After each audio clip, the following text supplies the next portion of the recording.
Hi there, welcome back. Today we're going to be doing something completely different. I've got some pigments that I used to use for making soap, and we're going to try to turn them into paint for pouring. So, if this is your first time here, thanks for joining. If you've come back, if you're one of my fabulous subscribers, I love you all. Thank you so much for subscribing, for coming and watching, and for following me on this journey of learning how to pour paint. If you're new, subscribe. That would be fantastic. And let's get to painting. Okay, so like I mentioned, I've got some pigments, and I bought these when I was making soap. And it's not that I don't still make soap. I just make it for myself now, though. I don't try to sell it anymore. And I usually don't color it anymore. I usually just make it all natural. And so I don't really use these pigments. They've just been sitting there. So they are artist grade pigments. I have no idea what company they came from. It was probably 4 or 5 years ago that I bought them. So hopefully they'll still do something. Anyway, and then I do have this, which is Rublev colors, titanium calcium white. So we'll try mixing some of it up too. And it says pure natural pigments for artists. So we're going to give that a shot as well. And so what I'm going to mix it with, and I've watched some videos, and this was the one that had the stuff that I had. That's funny, because a bunch of them wanted me to go out and buy all this elaborate stuff just to try to mix up these pigments. And so I kept looking and kept looking and kept looking until I found something that would work. And so I saw one, and she used this stuff, this Minwax Polycrylic, which I got as a protective coating for a first coat on my other stuff. And then I also picked up this, which is the Sargeant Acrylic Pearlescent Mixing Medium.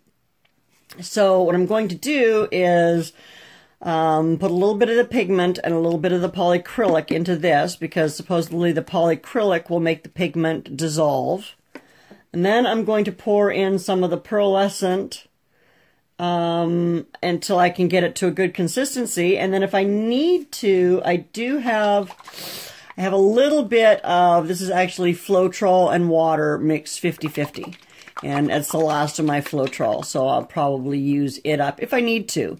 Or I might just drop a little bit more of the polycrylic Minwax in. I don't know if you've ever worked with polycrylic, but it's really, really liquidy, right? It's just very liquidy. I mean, it's not quite water, but it does help with thinning down your paints and stuff. So, here we go. Let's get started. There's no time like the present. Alrighty then. I'll just put a little bit of that in there.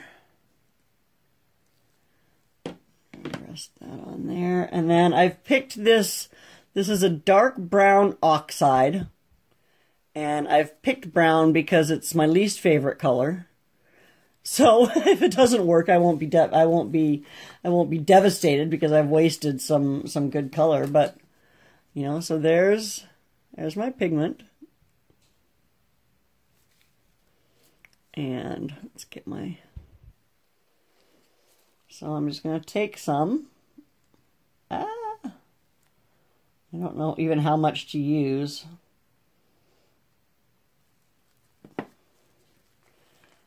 And then we'll try mixing it up with this. All I've ever mixed it with in the past, oh, that's mixing nicely, is oil. Right? Like the only thing I've ever mixed these pigments with was oil as I was getting ready to add them into my saponified soap. And hey, if anybody is interested in watching a video about making soap, I am going to have to make some pretty soon here. I also have to make some hand lotion and stuff. So if you're interested in that kind of a video, leave me a comment and let me know, and I'll be sure to start including, I'll videotape it. I mean, if you guys want to see it, I'll videotape it. So that seems to have worked.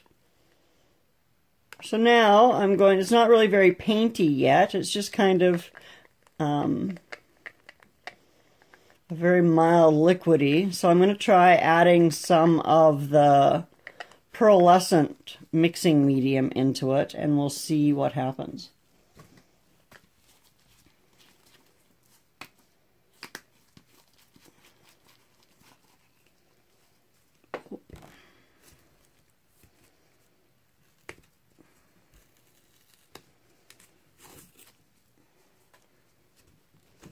Sure, make it difficult.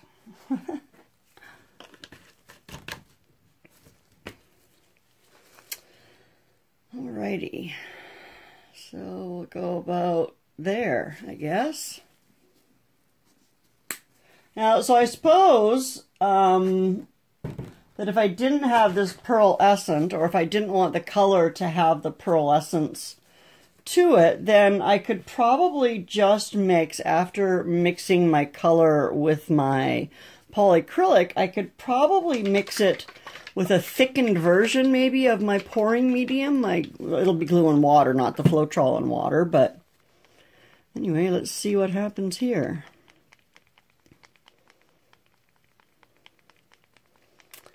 And it's awfully pearly, isn't it?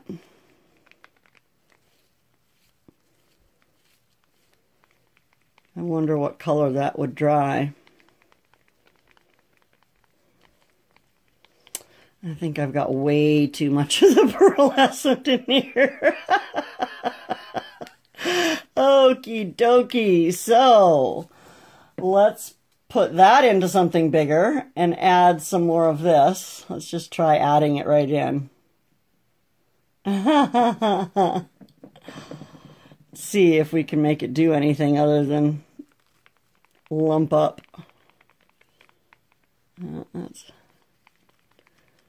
That's kind of interesting, I guess. I don't know that I want all my colors to be so pearlescent, though.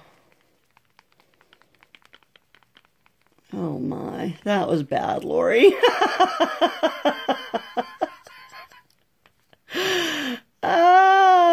Okay. So that maybe wasn't the right thing to do. Anyway, it's kind of lumpy now. I think I need a bigger cup for this color now. Oh, where's that? Ah! I should probably have put my apron on. I guess I should go do that.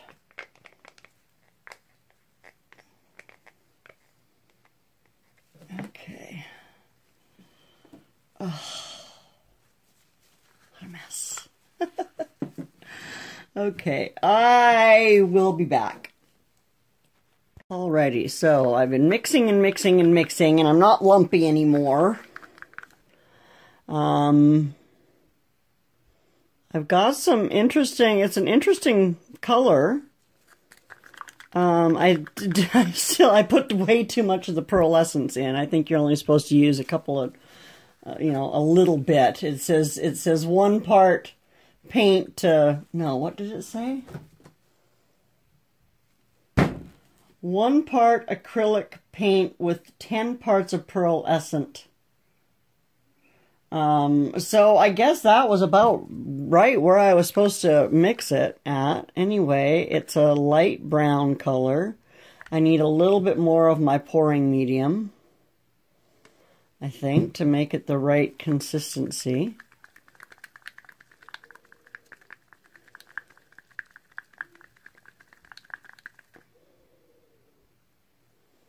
That's still just a little thick, maybe. A little thick for a Dutch pour, maybe. Not too thick for a dip or a blossom. Well, I think that's probably pretty good. I don't know about the color, but mix it with some orange and some yellow, and we'll see what we come up with. So let's try again.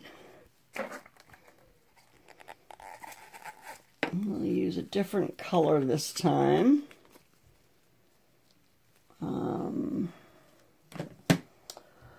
What do you mix with brown, right? I guess just any color that I don't like.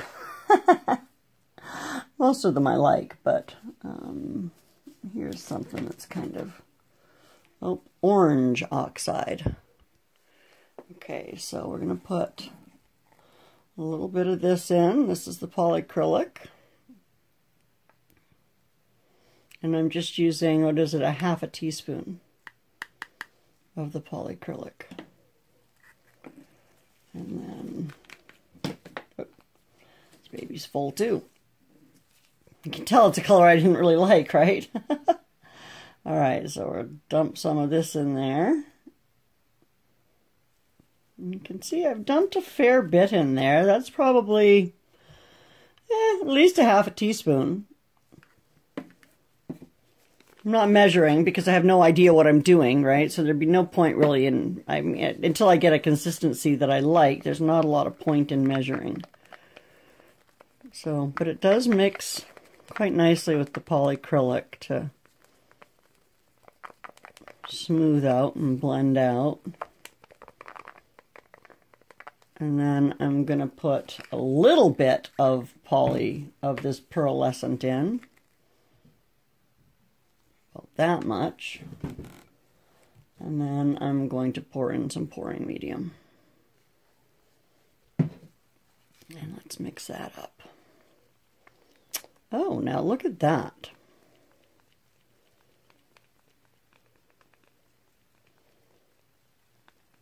Oh, can you even see that? Sorry, I always forget where the camera is on this thing.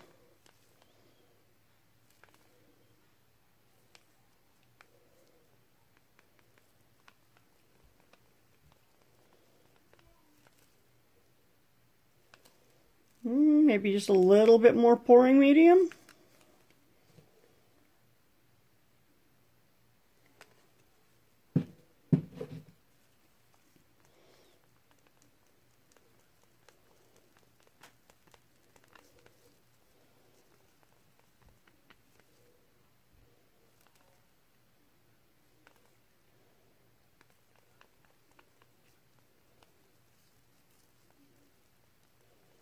And there you have it.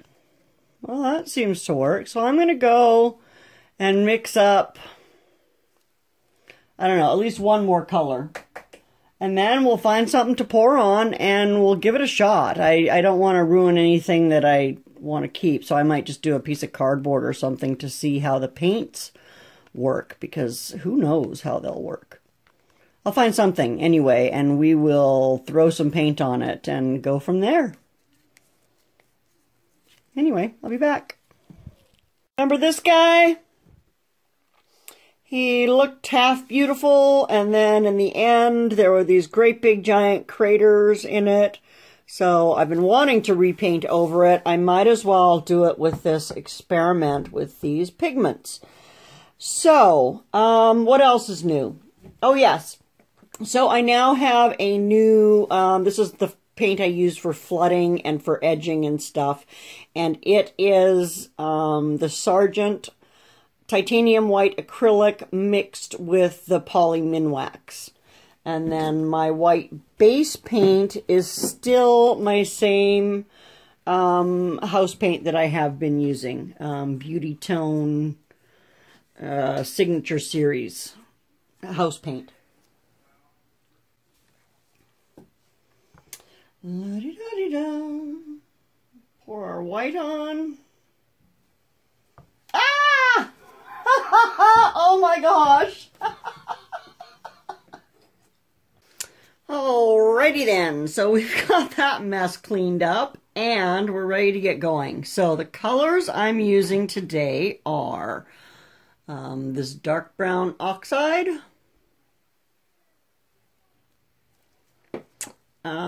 this orange oxide, the neon yellow,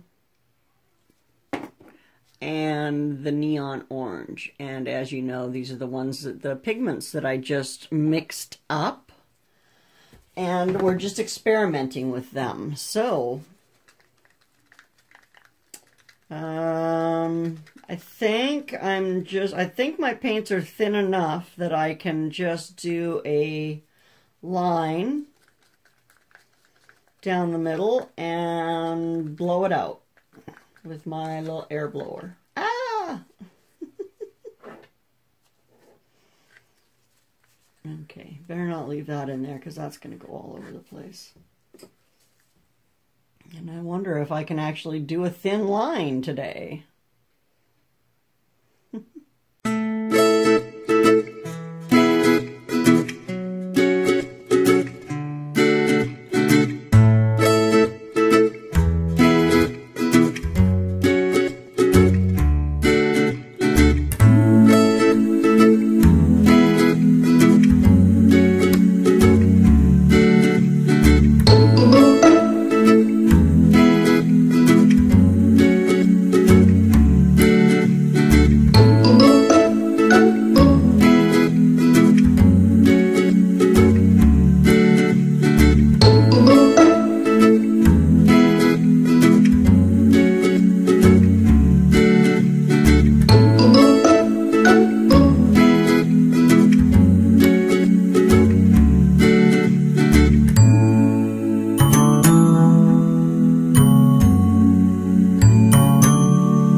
I don't mind the colors horribly.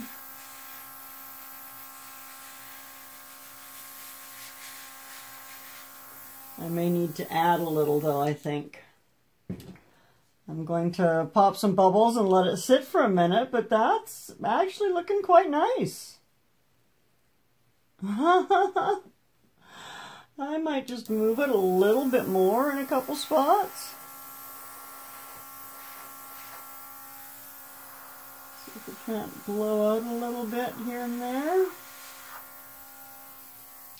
Alright, let's pop some bubbles and then wait and see if this settles into any craters that I'm seeing.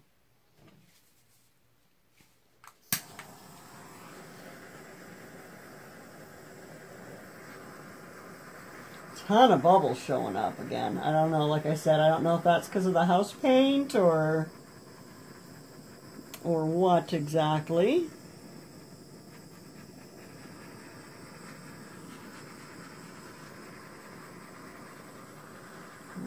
All these bubbles popped, and then we'll give it 5 minutes and we'll see what happens. See what develops. I'm actually kind of liking this. Not my usual colors, but somebody will love the combination, I think. Alright, we'll be back. Okay, so what do you think of that?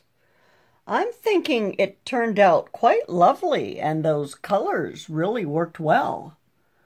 There's some really, really cool shapes and designs in it. I could sit and stare at it for hours and pick out shapes and stuff, and little creatures and angry birds and like, look at that little guy right there.